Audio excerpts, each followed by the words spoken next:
These guys have moderate vision, moderate to very little vision. So, and Sabela Ngama, who is about to try and paddle in the second wave. First wave was a 2.90. Blue did have on.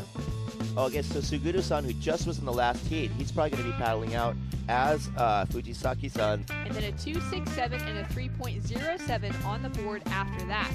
Jack Jackson now has a 3.67 on the board, as well as a 5.77. As we take a look at the requirements for competing in our parasurfing vision impairment 2 division, which includes surfers that have low to partial vision in the vision impairment category. Yeah, so low to partial vision, they are able to see shapes. It's as if we have flipped a pair of binoculars backwards, where you're looking at and you have that tiny little like pinhole piercing of perfect vision, but it's so difficult to see through because it's just such a small channel, or like you're looking through a straw and just seeing what's at the end of the straw. And so there is this little advantage. Here we have the South African support team here talking about the heat, probably communicating back and forth with home. So 9 minutes remaining. Red, our heat leader. Touch it come finals day. As we take a look now at Sabelo, he is an amazing surfer coming out of Durban in South. An amazing heat, and Roy Calderon's always been one to watch, and he just keeps kind of placing himself on the map, as we saw Jack Jackson and our other surfers all doing an amazing job in that heat. And I think we're going to have someone very special coming in next. Very special guest to join the Brit and Sam Bleakley. We will have Melissa Reed, the 3-time world champion, joining in the booth. So stay tuned for more action right after this.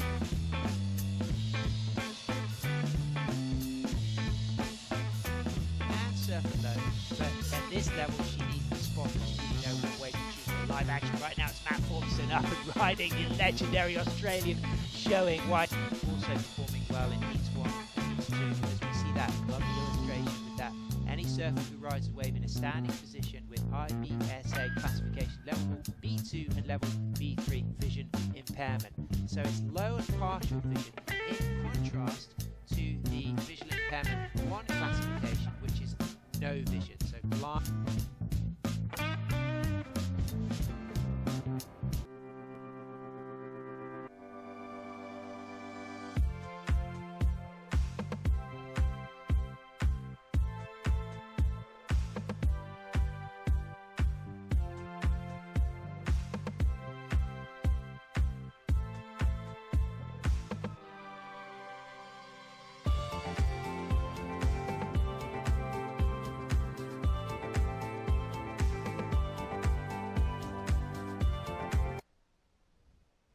Straight into the action for the South African. Up and riding in the blue, goes down on that first section.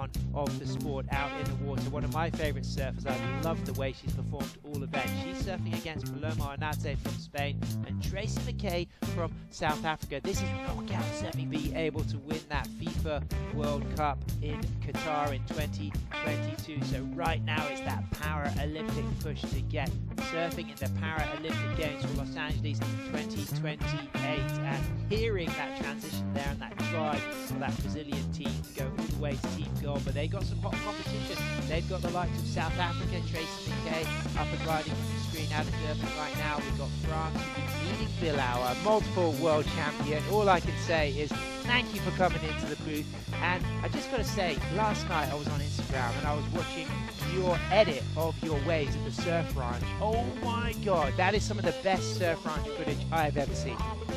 Yeah, it was a good time for sure. I mean, that one wave I fell on the beginning, I probably have never been more beat up than that right there. I mean, that was radical destroyed. in the barrel section. Ooh. You had the line, it was just sucking up, and then caught that red. What happened in that situation? I don't know. Like the photographer said that there was a weird ripple in that wave, and I just caught its outside edge and went down. And later on in the clip, you'll see me under the water get just turned over, and it was straight up whiplash, just destroyed. I didn't even think I was coming up. I thought I was literally going to drown. But I mean, the rest of the edit demonstrates that you had some Zen rides. And I've been describing you, Jesse, this event as the Zen master. It's amazing the way people talk about the new nuances of your approach. And, you know, but what I've noticed in this event is your equipment. I mean, it is stealth. You know, you've been pushing the boundaries using carbon fiber. That board, absolutely beautiful. Tell us a little bit about that. Yeah, I mean, luckily, Rob really made me a few boards. Last year I rode this green one. This year I rode that black one, and for some reason it just catches a lot of speed. Goes down pretty well. You know, I mean, moved the fins up, made it a twin fin. Can turn pretty fast. Just trying to do what I can, you know, and surf and have a good time. Yeah, when you say Zen Master, it's like, I just like nice cars, and nothing too jerky, just like smooth. Well, as a longboarder myself, smooth is an adjective that I come kind from of swear by. Malibu, so you got to be kind of smooth. Well, I had the great pleasure of being in Malibu earlier in the year. Of course, smooth and Malibu go hand in hand. But right now, it's Tracy McKay who slipped down into third position. So, Jesse, this is the semi-finals, as we know.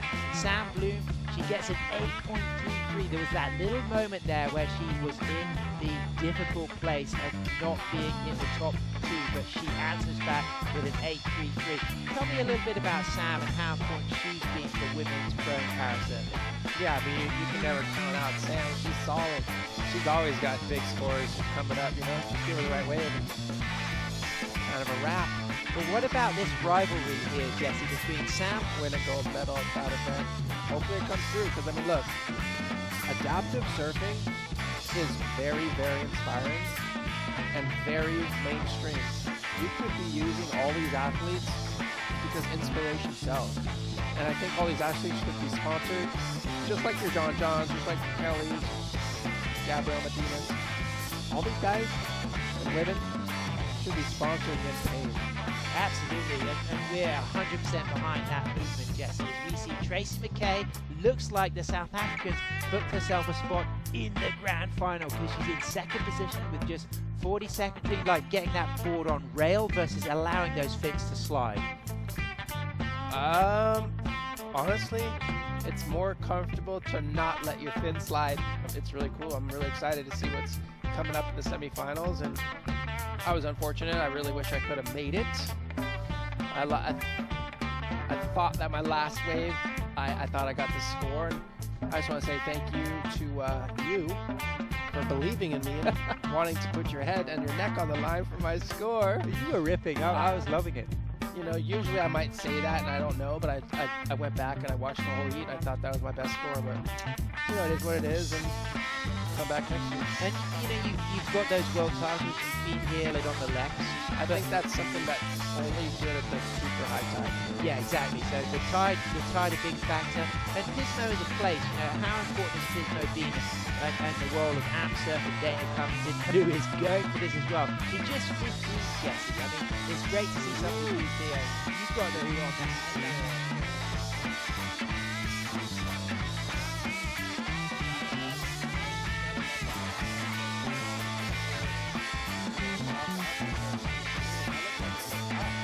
South Africa, very something that they did. Yes, and check the spread. As you know, as a surfer who knows that transition from 80s and 90s surfboard design, does that not evoke late 80s surfboard? Oh my God, dude, for sure. I remember having some boards like that. It's going to be a good one. We will be moving on to another division. So it has been an absolute joy to have you in the booth, Jesse. We're going to take a quick break, and I'd love to just get a little summary, Jesse, on, you know, kind of, I mean, I've been following you for a long time. You know, you, like I said, anybody who hasn't tuned in to watch your edit of the Surf Ranch, you are the Zen master of parasurfing. And let's just reflect one more time on this Paralympic push for Los Angeles. What can we do to help? Well, first of all, you're too kind. I really appreciate it. What we can do is just get behind all these athletes. I mean, I think all the professional surfers should be pushing this as well. To get the adaptive surfing into the Olympics is only beneficial for everybody. Everyone around the world, everyone should be pushing this and sending messages saying that surfing should be a part of it, because this is inspiring and it's a great fit for the United States. It's a great.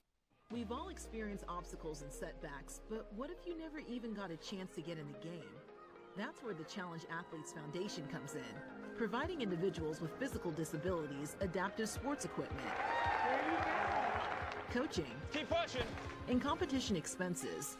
Because everyone deserves to run, bike, swim, play, compete, and move. The Challenge Athletes Foundation is empowering lives through sport. which was great news for him, and it opened the door for his countrymen, but unfortunately he lost out. Who will open the door to get into the grand final from the second semi? We've got Rafael Luendes from Brazil, Forrest Weinberg from USA, an excellent server, Jean-Paul Veaudry from South Africa, and Johnson Valentes from Costa Rica. You go back and you compare, to our semifinal number one and what we saw in that one and what we just saw now for our surfer on that opening one from Brazil. Here's Jean-Paul Veaudry representing South Africa, not finding the open face that we saw Rafael. As we see Jean-Paul up and riding, adding to that 3.67. Little left-hand section there, comes off the top, off the bottom there, and that wave just dying to a turn, and it's exciting to watch. I can't wait for that final. So this is parasurfing stand 2, second semi-final. Any surfer riding a wave in the standing position with the below-the-knee amputation or congenital or impairment equivalent or leg length difference, such as below-the-knee amputations or that discrepancy in leg panicked. It's probably better that he did not notice, and it happened to be just coincidental that he ended up going right, because going right allowed that board to hold in the face of the wave, and there, big moves by our... He's chasing a 7.93, but ladies and gentlemen, keep your eyes on the scores, because that was exceptional surfing. Highly, highly contently, because he needs a score up in the excellent range. Here we go. Let's see how our South African responds. Chasing just pretty much a 4 there. So he gets that top turn there. He gets that bottom turn. He's in the foam section here, but he's looking for one last chance. There's the hit. Oh, there it is, all day. He's feeling it.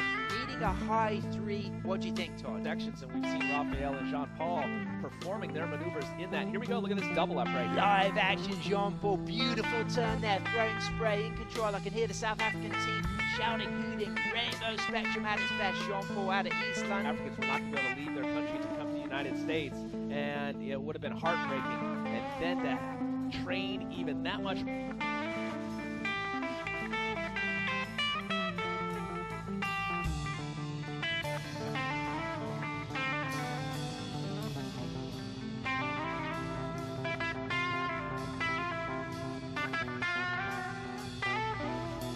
A bit of a pioneer on the women's side, specifically in really digging those arms into the face of the wave.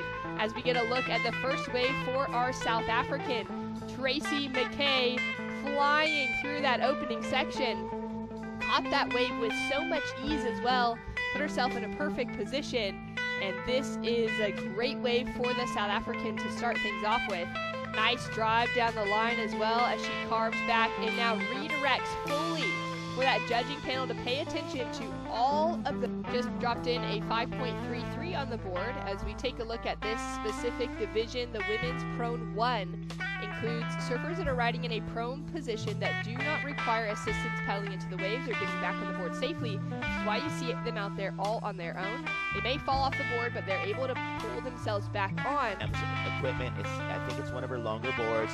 We have her maybe wrapped up with her leash with this wave coming through. So our amp surf volunteer letting these sets go by, get that board back around, unravel that leash, making sure that she's able to get into safety. They're not allowed to push her, but they will be able to keep her in position and make sure that she's stable and out of danger. But it does show that there is a much more activity within these pylons, as that used to be the safety zone up until today. Yeah, you can really see how much more energy there is in the ocean, which is why we're rushing through finals day. So the official call has been made after competition began this morning to decrease the time on all the finals down to 20 minutes as opposed to 25, because we know that this swell is increasing a lot through the day. It's going to be huge tomorrow. Nation to nation is really sweet, as we see the South African contingency down there with the Vuvuzela as well. That's a shame for the 2-time gold medalist, as we see a big set rolling through here. And we'll track now with live action of Tracy McKay, who's taken off on her second wave, so she'll have a small score to come through. So we're mentioning Elena, we would have loved to see her. Last year, I know that she did some gnarly, I think it was an El Rolo under the lip and pulled it, and it was in the highlights. and she's holding that first priority. However, he's just going to let him go for it. We want to see him hit some scores on the board. So now Doug Hendrikz gets to get into action. All right, it's taken him a while, but he's gotten that first win. Good competitor. He knows this lineup so well. He's taken out so many wins here before. And for him, he knew that wave was going to offer that opportunity, and he could be looking to put a much bigger ask on the rest of the field. As we see Doug Hendrikz now getting into his second ride, he'll kick out right before the pier. And our surfer in white, that's who I'm curious now to see where is Guillaume sitting. And titles to his name. Unbelievable. You just see the stoke in his face. And wow, that was really the make it or break it moment right there that set him apart. And he was also finally able to display his talent. He was able to really pick out the best of the lineup for Felipe Lima. He's been so consistent through the years. Once again has proven that he is the name to beat coming here to the Parasurfing World Championships. Now we've got more action to come with our men's Prone 1 division hitting the lineup to crown another world champion. We'll have Sam Bleakley and Todd Klein in the booth.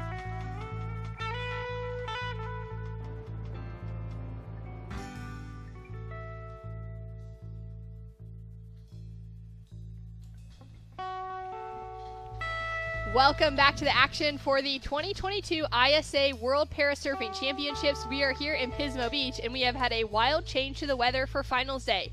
Huge swell has arrived, as well as lots of wind, and it's just getting windier and windier minute by minute. But now up and riding for our men's Stand 2 division was our surfer in white, Jean-Paul Veaudry of South Africa. We've got 4 competitors in the draw looking for a very first gold medal, Ben. Yeah, so in red, we have for Team France, Philippe Nod.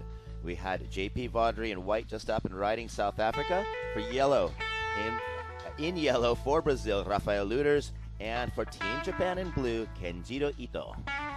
Now, in the previous couple of years in the lead up to this, But of course, he wants to enjoy the victory with family and friends and being the #1 till at least next December. Parabéns, Camilo. Congratulations. Time to celebrate, my friend. Ok, thank you. Obrigado, Helga, que está aí em casa, deve estar a chorar. Amo-te muito. Beijos. Back to the booth. incredible performance from Camilo, coming through as the underdog and walks away victorious as a brand new gold medalist for this year's ISA World Parasurfing Championships. Wow, you can just see how good he feels, that face, oh man. You can just feel the power from that. And we are seeing JP Veaudry's score come in. So White goes to second after his last wave. He's now got a 5.0 and a 2.10 with a very small requirement to take over the gold. Yeah, very small requirements across the board. Even for our surfer sitting in fourth at the moment, just a 4.87, which is one good turn, puts him into that gold medal position for Kenjiro. It's been we've got 13 minutes left on the clock. A good-looking set. That storm is just getting heavier and heavier on the crew in the lineup. And we are in our second to last heat of the day as we take a look at live action here for our current leader, Rafael. Great opening turn. Nice section to hit for the first and claims it back to the judging tower, hits that in section with power. And now Kenjiro up and riding. He'll have to kick out. Now White did have first priority over Blue, so we'll see if there's any sort of interference call there. JP's definitely asking for it. Kenjiro did get out of the way as quickly as possible though. Yeah, so you always want to make clear for the rider holding the higher priority. I don't think Kenjiro really saw that he was on the wave until he was on there, so we're going to see how that pans out right there. But Rafael definitely really happy with that last ride. Did a 6.27 and a 5.60. We may see something even higher, which will distance him from the rest of the silver, bronze, and copper medalists in this heat. Scores to come through for last of Rafael. His best result has been in that finals conversation, but he has not walked away a gold medalist yet, and there's an 8.60, which is going to make it difficult for him to not walk away with the gold today. Yeah, he got put a big job in front of the rest of the surfers. Silver now needing 9.87, almost double what he's got on the board, and both bronze and copper needing combinations. Look at Rafael Luters right now. This is where he got that wave. And just such good speed, fitting in turns wherever he could, and getting that end section finish, showing control. You see that kind of purple tinge to his board. That's the epoxy resin. He's using an epoxy board as we see that little mix-up there. So